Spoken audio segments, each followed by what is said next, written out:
A paz esteja contigo. Hoje, eu vim te contar algo que escutei, não com os ouvidos do corpo, mas com os ouvidos do espírito. Foi numa noite como tantas outras. Mas para ela, não era uma noite qualquer. Naquela casa, o silêncio era profundo, mas dentro dela havia gritos, gritos que ninguém escutava. O marido já havia dormido, ao menos fingia. A filha, no quarto ao lado, abraçava um travesseiro. E ela, a mulher de olhos cansados, se sentou no chão frio do banheiro, com a porta fechada. E ali, finalmente, deixou a alma sangrar. Senhor, ela sussurrou como quem não acredita mais que alguém está ouvindo. Mas eu estava.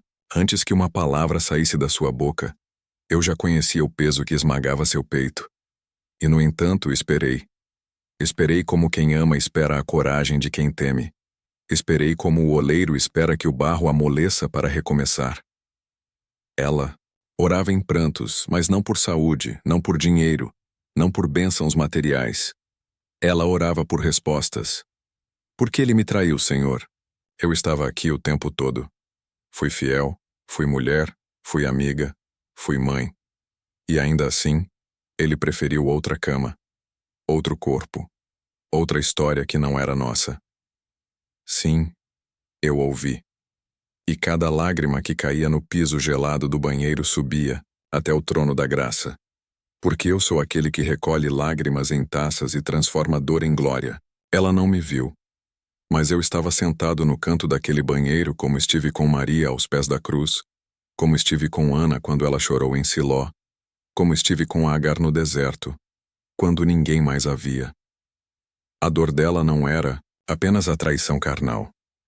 Era o abandono emocional, o silêncio nas manhãs, o olhar distante na hora do jantar, o toque frio de quem um dia prometeu calor. Ela orava sem saber se eu a amava ainda. Achava-se pequena, desprezada, esquecida, mas eu jamais esqueço aquele que me busca com o coração inteiro. Será que o problema sou eu, Jesus? Essa foi a pergunta que rasgou os céus. E mesmo cercado de anjos, de querubins, de toda a eternidade em adoração, foi a voz dela que eu escutei primeiro naquela noite. Porque está escrito: o Senhor está perto dos que têm o coração quebrantado e salva-os de espírito abatido. Salmos 34, 18. E foi com a alma abatida que ela chegou até mim, ainda que não tenha saído do chão do banheiro. A oração dela foi longa, mas não tinha muitas palavras. Tinha pausas, soluços, repetições e gemidos que não podiam ser traduzidos. E ainda assim, eu entendi cada um. Porque para mim, mais vale um gemido sincero do que 1000 palavras decoradas. Ela disse: eu não sei mais quem eu sou. Será que o Senhor ainda me vê como mulher? Será que o Senhor ainda me vê como filha? E ali eu respondi: não com trovões, não com anjos visíveis, mas com paz. Porque a minha resposta, filha, nem sempre vem em forma de milagre imediato. Muitas vezes, vem em forma de cura silenciosa. Naquela noite, eu não tirei a dor dela, mas depositei força. Não fechei a ferida, mas coloquei bálsamo, porque para cicatrizar, é preciso deixar o ar entrar. E oração, minha filha, é esse sopro que traz vida para a alma que sangra. Ela não sabia, mas naquela hora, os céus se moveram. Demônios que se alimentavam do ressentimento dela foram expulsos. Correntes que prendiam a identidade dela ao passado foram quebradas. E ainda que ela tenha saído do banheiro com os olhos vermelhos e o coração apertado, o mundo espiritual já havia mudado. Porque eu disse: vinde a mim todos os que estão cansados e sobrecarregados, e eu vos aliviarei. Mateus 11, 28. E ela veio, ainda que de joelhos, ainda que sem voz, mas ela veio. Na manhã seguinte, ela acordou com o rosto ainda marcado pelo travesseiro. Mas algo já não era como antes. Havia um silêncio diferente no ambiente. Um silêncio que não era mais ausência, mas presença. Eu estava ali, no aroma suave, do café que ela nem tinha forças para tomar, na brisa leve que tocou sua pele ao abrir a janela, no som distante dos passarinhos. Eu estava em tudo. Mas ela, cansada, achou que era só mais um dia comum. Não percebeu que o céu havia respondido à sua oração e que os sinais já estavam sendo enviados. No caminho para o trabalho, ela pensou em desistir. Pensou em sumir. Em simplesmente sair andando sem direção. Mas algo a impediu. Uma força invisível que a fez parar, respirar fundo e seguir. Aquilo era eu, segurando sua mão no invisível. Era o meu espírito soprando coragem sobre a mente dela. E quando ela chegou àquela calçada movimentada, uma mulher a olhou como quem já a conhecia e disse: "Você é forte, sabia? Eu não sei o porquê, mas senti de te dizer isso. Deus não te esqueceu." Ela travou. Como aquela mulher sabia? Era só uma desconhecida. Ou talvez, um anjo. Porque sim, eu envio os meus anjos quando os meus filhos não conseguem levantar, sozinhos. Mas mesmo assim ela duvidou. Achou que era coincidência, que era coisa da cabeça, e mais uma vez orou em pensamento: "Senhor, será que fui eu que imaginei? Será que o Senhor ainda está aqui?" Sim, filha, eu estava. Mas entenda, quando a dor é muito forte, o coração cria muros. E foi por isso que mesmo depois de tantos sinais ela ainda achava que estava sozinha. Porque os muros da decepção são altos. São feitos de promessas quebradas, palavras duras, silêncios longos. E o maior deles era o da culpa. Ela se culpava por ter acreditado, por ter sonhado, por ter confiado, por ainda amar aquele que... Aferiu o ponto e foi aí que eu falei com ela de novo.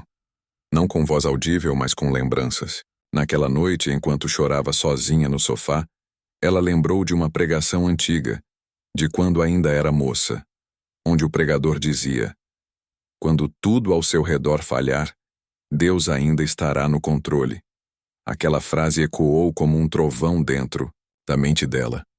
E ali naquele instante o coração dela tremeu.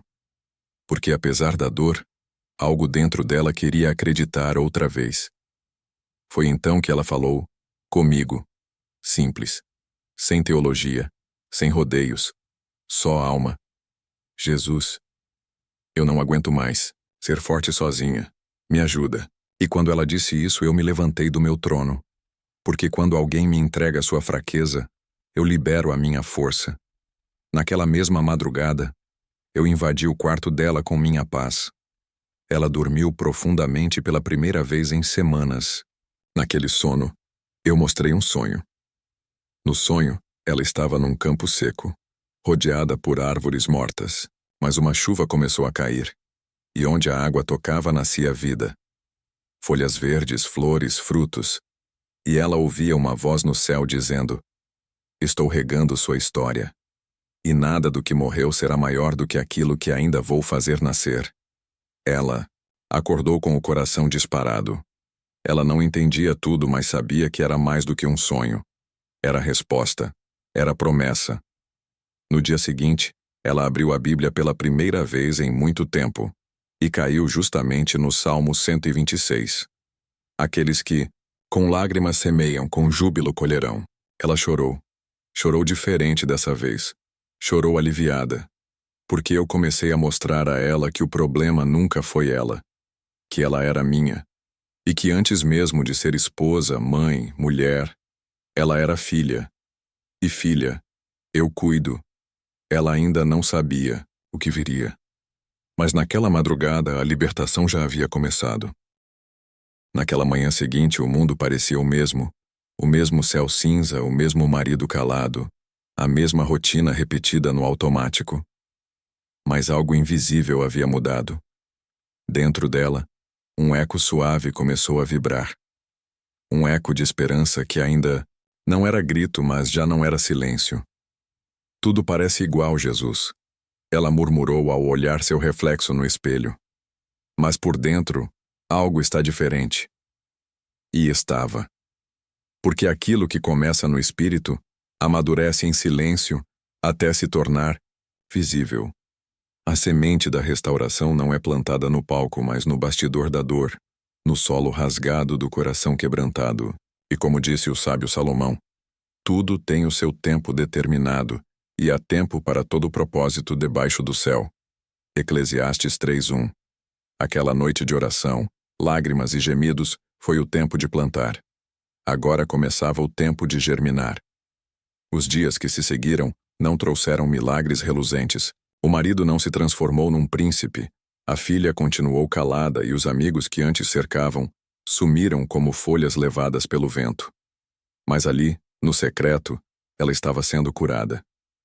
Cada gesto que antes era carregado de rancor, agora era feito com misericórdia. Cada lembrança que antes feria como lâmina, agora era envolta por uma espécie de compreensão. Porque onde o Espírito do Senhor está, ali há liberdade, até mesmo a liberdade de lembrar sem sofrer. Filha, eu disse a ela em oração, não te chame mais de abandonada, nem de rejeitada, porque eu te chamo pelo nome. Tu és minha. Isaías 43:1. E se eu sou por ti, quem será contra ti? As palavras não vinham de fora, vinham de dentro. Não eram sussurradas no ouvido, mas explodiam no coração. E foi aí que ela começou a entender. Eu nunca estive longe, mesmo quando tudo parecia escuro. Certa tarde, enquanto lavava a louça, com as mãos calejadas e os olhos fixos no nada, uma lembrança a visitou. Ela, ainda menina, brincando de casar com um lençol na cabeça, sonhando com um amor que a completasse. E naquele instante, chorou de novo. Mas pela menina que ela havia esquecido. Pela criança que foi deixada de lado enquanto a mulher tentava sobreviver. Jesus, ela sussurrou, e se eu tiver me perdido de mim mesma? E eu, com meu infinito amor, respondi, eu sei exatamente onde você se perdeu, e é exatamente por isso que estou aqui para te reencontrar. Porque antes que ela fosse mulher, esposa ou mãe, ela era minha filha, minha herança, minha escolhida. Não fostes vós que me escolhestes, mas eu vos escolhi. João 15:16. E esse chamado não muda com a dor, com o tempo ou com a traição. Ele é eterno. Uma nova fase começou a nascer. Pequena, quase invisível. Ela voltou a sorrir sem culpa. Voltou a se olhar no espelho sem se odiar. Voltou a ouvir músicas que antes doíam, agora como quem resgata memórias e não como quem reabre feridas. Ela ainda era casada com um homem ausente, mas estava reencontrando a sua presença. Ainda morava na mesma casa, mas sua alma já habitava um novo espaço. O da fé reconstruída.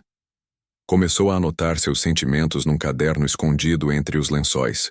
Começou a falar sozinha com Deus enquanto estendia roupas, varria o quintal, preparava o jantar. E eu, que nunca deixei de ouvir, continuei ali, ouvindo cada palavra, cada suspiro, cada pensamento sagrado que brotava como oração silenciosa. Porque, como disse Agostinho, a oração é a chave da manhã e o ferrolho da noite. Ela ainda não sabia, mas pessoas começariam a ser tocadas pela luz que discretamente começava a brilhar nela. Na fila do mercado, uma senhora comentou, você tem um olhar calmo, parece que passou por muita coisa, mas venceu. E ela apenas sorriu. Porque a vitória espiritual nem sempre vem com trombetas. Às vezes vem com esse silêncio poderoso que cura sem alarde. E no mundo espiritual, mais correntes eram quebradas. A autoestima que havia sido roubada foi sendo restaurada, pedaço por pedaço. A mulher que um dia sentou no chão do banheiro, dizendo não sei mais quem sou, agora levantava-se todos os dias dizendo, eu sou filha do Altíssimo, eu sou amada, eu sou restaurada. E não importava mais se o marido mudava ou não, ela já havia mudado. E quem muda por dentro muda tudo por fora, no tempo certo. A história não terminou. Ela apenas começou. Porque a alma que sangra pode voltar a florescer. O coração que foi traído pode voltar a amar. Ainda que primeiro aprenda a amar a si mesmo de novo. E eu estou aqui, como estive naquela noite, dizendo mais uma vez. Filha, eu ouvi tua oração. Eu enxuguei tuas lágrimas. e estou escrevendo um novo capítulo, com tinta eterna e promessas que não voltam vazias. Como está escrito: ainda que a figueira não floresça, nem haja fruto na vide, todavia me alegrarei no Senhor, exultarei no Deus da minha salvação. Abacuque 3:17-18. Porque a alegria verdadeira não depende das circunstâncias, mas da certeza de que eu estou no controle. E eu estou. E para você que ouviu até aqui, lembre-se, o mesmo Deus que esteve no banheiro escuro com ela, está, agora ao teu lado, escutando teus pensamentos, recolhendo tuas lágrimas e preparando respostas que você nem ousou pedir. Porque eu sou o mesmo ontem, hoje e eternamente. E se você acha que ninguém te ouve, eu ouço, sempre ouvi. E assim como uma rosa que brota no concreto, ela floresceu no lugar improvável. Não foi em um jardim bem cuidado, não foi cercada de elogios, não foi com o marido dizendo "me perdoa", ou com a vida dando voltas cinematográficas. Ela floresceu onde ninguém esperava, no meio da solidão. Porque há um tipo de glória que só se revela no deserto. E como dizia o místico São João da Cruz, a noite escura da alma é o caminho para a verdadeira união com Deus. Aquela mulher, antes dilacerada pela dor da rejeição, agora caminhava com a cabeça erguida mesmo sem ter aplaudidores. E isso é milagre. Porque quando eu restauro, eu não devolvo ao estado anterior. Eu faço novo. Eu refaço com um brilho que nunca existiu antes. O vaso quebrado pelas mãos da dor foi refeito pelas mãos do oleiro, com marcas que não foram apagadas, mas transformadas em parte da beleza. Cada rachadura agora era sinal de superação, não de destruição.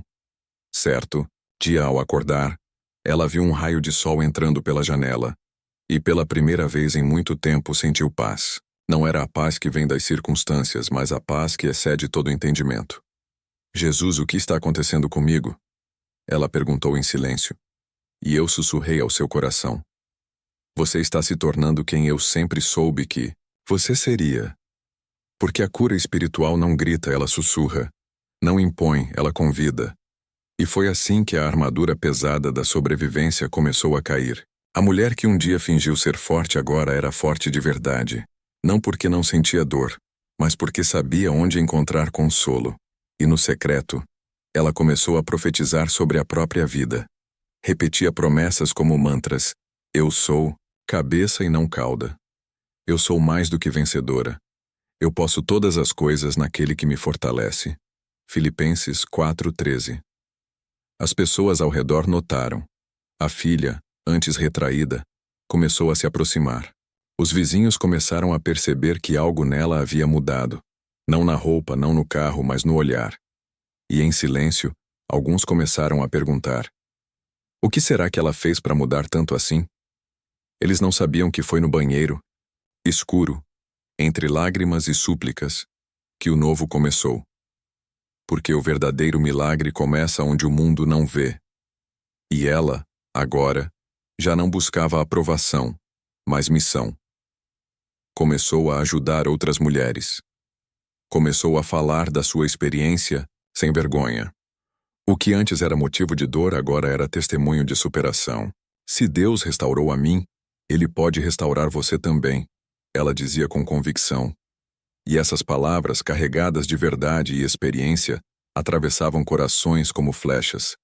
Porque o que é dito com a alma alcança outras almas. Em uma reunião na igreja, foi convidada a compartilhar seu testemunho. E ali, diante de dezenas de mulheres que também choravam em silêncio, ela contou sua história. Eu fui traída. Eu fui humilhada. Eu me esqueci de quem eu era. Mas num banheiro escuro, eu orei. E Jesus ouviu. O silêncio que se fez na sala foi a confirmação de que o céu estava ali. Lágrimas escorreram. Abraços aconteceram. E uma nova rede de cura foi criada.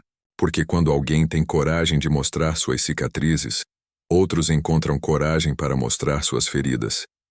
E é nesse ambiente que eu habito. Onde há verdade, há libertação.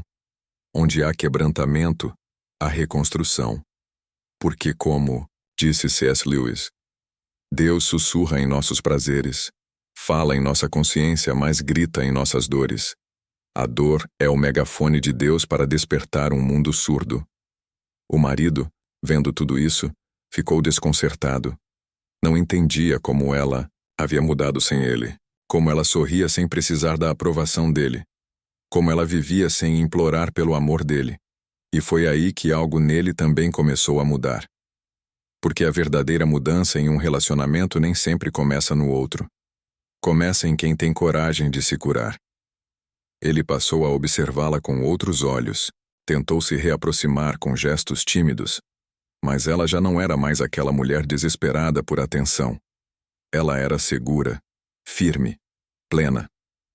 Não porque havia se tornado fria, mas porque havia encontrado um amor que não a deixava faltar mais. Nada, o meu. O Senhor é o meu pastor, e nada me faltará. Salmos 23, 1. E você que está ouvindo essa história, talvez esteja vivendo a mesma dor. Talvez você tenha feito uma oração chorando no escuro ontem, ou talvez já tenha desistido de orar.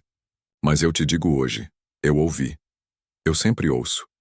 E enquanto você acha que está sozinha, eu estou trabalhando nos bastidores. Enquanto você chora sem saber como vai levantar amanhã, eu já escrevi tua manhã com promessas de alegria. O choro pode durar uma noite, mas a alegria vem pela manhã. Salmos 35. E se você tiver coragem de me chamar, mesmo que com voz fraca, eu vou entrar. Eu vou restaurar. Eu vou transformar. Porque o meu amor não é passivo. Ele é ativo. Ele levanta, cura, sustenta, molda, renova, empodera. Essa é a história de uma mulher comum, com uma dor comum, mas com um Deus extraordinário. E essa pode ser a sua história também. O que você viveu até aqui não define quem você é. A rejeição que você sentiu não é maior do que o chamado que eu te dei. A traição que você sofreu não é mais poderosa do que o destino que eu escrevi para você. E mesmo que todos te deixem, eu continuo aqui. E a promessa que eu fiz é essa: não te deixarei nem te desampararei. Hebreus 13, 5. Se inscreve agora no canal. Ativa o sininho, porque o que você vai ouvir aqui não é só conteúdo. É cura, é fé, é resposta para a sua oração. Não perde o que está por vir. Toda semana, temos um novo relato, uma nova experiência, uma nova palavra que pode ser a resposta que você tanto esperava. Você não está sozinha. Você faz parte disso. E juntos, vamos continuar ouvindo os ecos do céu. Um testemunho de cada vez.